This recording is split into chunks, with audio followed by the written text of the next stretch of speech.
साथ संगत जी, प्यार से कहना ध्यान निरंकार जी। आज वर्चुअल रूप में जो सभी आनंद ले रहे हैं इस समागम का, और सभी को जो थीम भी पता है विश्वास, भक्ति और आनंद की है, तो ये विश्वास क्या है, ये भक्ति क्या है, और जीवन में भक्ति करते हुए ये आनंद की अवस्था को कैसे प्राप्त किया जा सकता है। तो ये एक जर्नी, एक रास्ता अगर हम देखें कि एक इंसान के जीवन में ये कैसे पड़ाव हैं, तो सबसे पहले तो हम अगर देखें तो ये विश्वास कैसे आ सकता है। विश्वास तो उस चीज़ पर भी होता है जो या तो कोई हाइपोथेटिकल भी अगर हम बात करें तो उस पर विश्वास तब तक नहीं बैठ पाता जब तक साक्षात वो चीज़ नहीं देख पाते। तो उसी तरह ये जो ब्रह्म ज्ञान है, तो ब्रह्म ज्ञान के ही जीवन में आने से ये विश्वास आना इस प्रभु परमात्मा पे, और ये भक्तिमय जीवन की यात्रा आनंद से जिए जाती है। जिस तरह एक हम उदाहरण भी देखें अगर,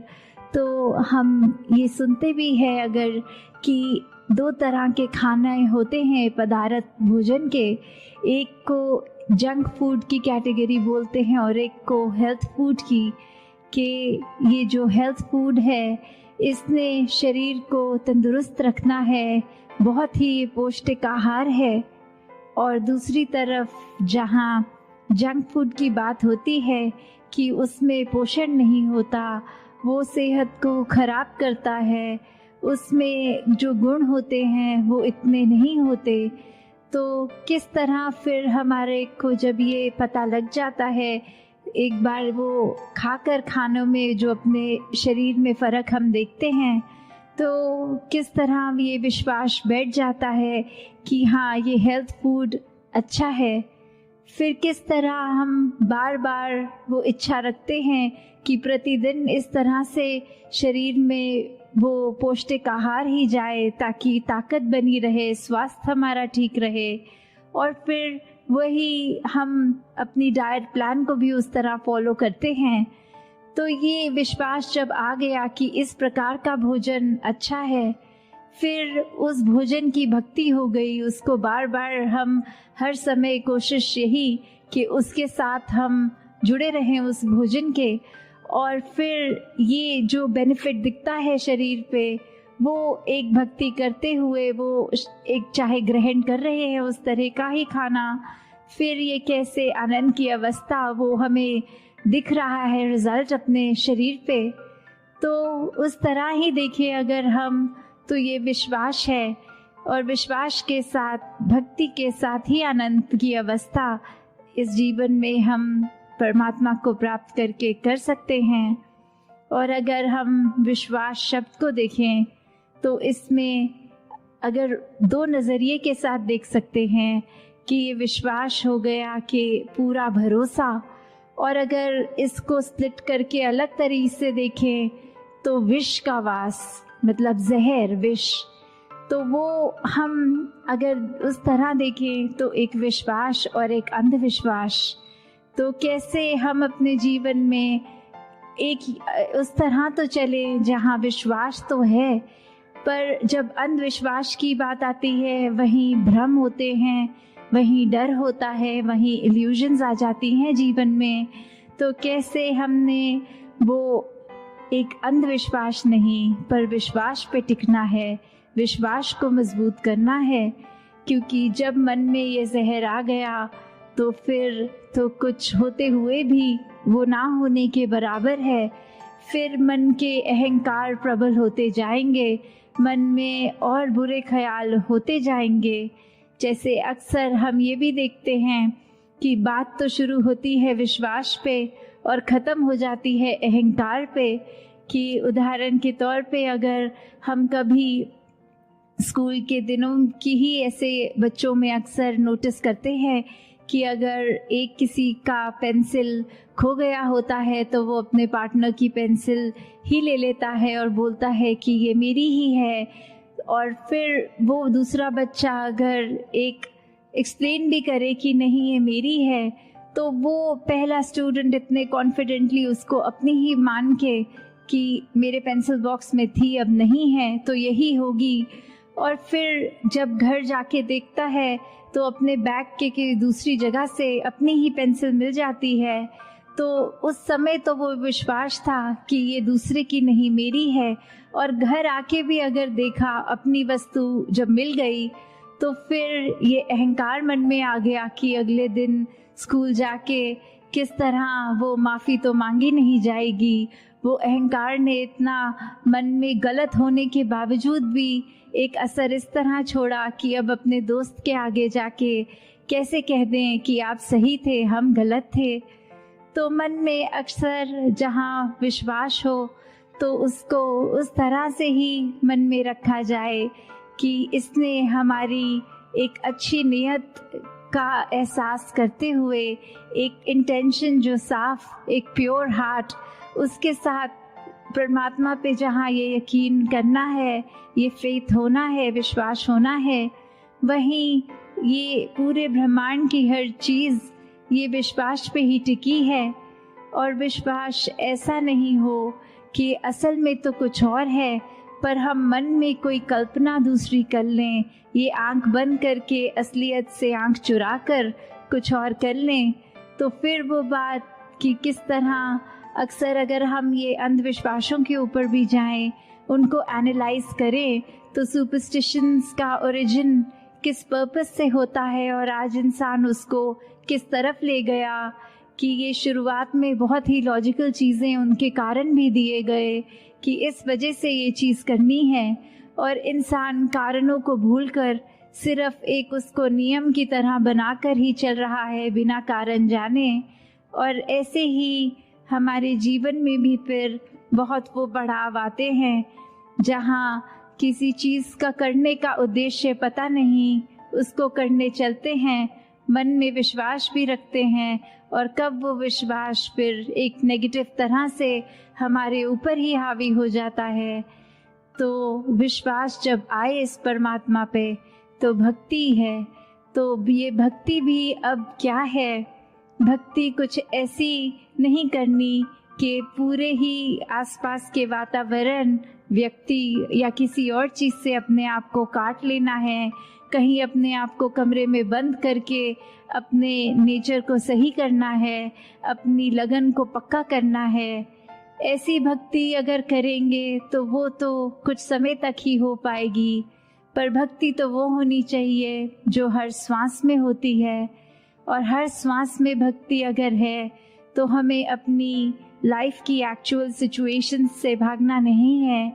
वो तो जिस प्रकार की हैं उसमें रहते हुए भक्ति करनी है। और जब ये करना आ जाता है तो आनंद भी इस जीवन में साथ ही उतर जाता है। फिर वो वेट नहीं करनी पड़ती कि भक्ति की हम सीढ़ी चढ़ रहे हैं और उसके बाद एज अ रिजल्ट आनंद आएगा। नहीं, वो भक्ति करते हुए, वो हर पल सांस लेते हुए, वो आनंदित होकर ही वो हर सांस का एहसास इस परमात्मा से जुड़ के होगा। तो हमें कैसे अगर देखें भी कि एक विश्वास की बात जब आती है, अक्सर इंसानों में भी देखा जाए तो वो ओत प्रोत मामला होता है, सिर्फ एक तरफ से विश्वास और दूसरी तरफ से नहीं।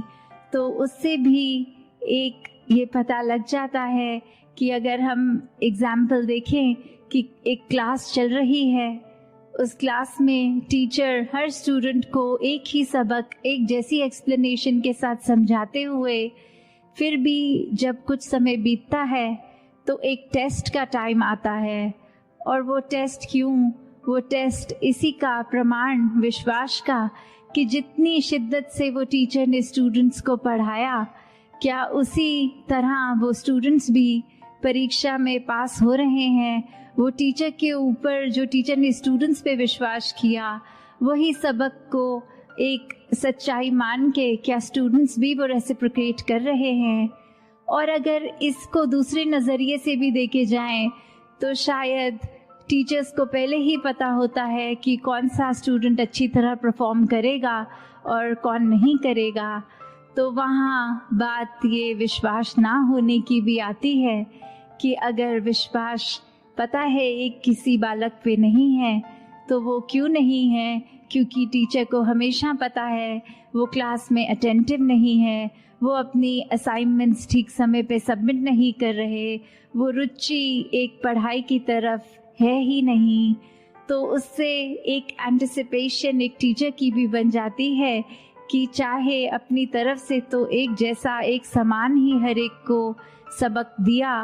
पर कैसे हर एक ने उसको परसीव अपनी अपनी सहूलत से, अपनी अपनी इंटेंशन से, अपने एक क्षमता के अनुसार करा है। तो उसी प्रकार अगर हम ये देखें कि ये परमात्मा तो हमें इतना हर पल दयाल होके सब कुछ देता जा रहा है, हर पल में इतनी रहमतें हैं, तो हम उसको किस तरह वो रहमतों को अपने अंदर सोख कर रहे हैं, अपने अंदर वो बसने दे रहे हैं। दासी ने एक जगह कहीं पढ़ा कि एक कोट की तरह लिखा हुआ था कि एक भक्त की अरदास होती है शुक्राना और तुम्हारी शिकायत, कि अगर हम एक भक्त को देखें कि किस तरह भक्त ने तो हर श्वास में अगर अरदास भी करनी है परमात्मा से तो इस तरह ही करनी है कि जो है बहुत अच्छा है, बहुत अच्छा किया है। और उस यही पैरामीटर होता है कि पहचानने का, चाहे देखने में सब इंसान हैं पर अंदर भक्त कौन है। भक्त वही जो कभी परमात्मा को कोसता नहीं, भक्त वही जो कभी ये नहीं मानता कि परमात्मा ने कुछ भी अधूरा दिया है। भक्त हमेशा संतुष्ट होता है। भक्त ने तो हमेशा एक अपने आप को इस परमात्मा में उस तरह फ्लोट करते हुए एहसास करना है कि इसी के रंग में रंगे हैं, जिस रंग रखे वो ही रंग अच्छा। ये परमात्मा के हाथ हम कठपुतली समान हैं, चाहे हमारे अनुसार वो आबादी की तरफ हम सोच रहे हैं कि हम प्रफुल्लित हो रहे हैं या एक आबाद और बर्बाद वाली बात। तो किस तरह एक हम अगर सच्चे भक्त हैं तो फिर मन में ऐसा होगा ही नहीं कि कहीं परमात्मा को हम उस नज़रिए से देखें कि कुछ एक जिस पे विश्वास टूटने वाली बात आए, क्योंकि ये विश्वास भी अगर टूट रहा है तो उसका कारण हम ही हैं।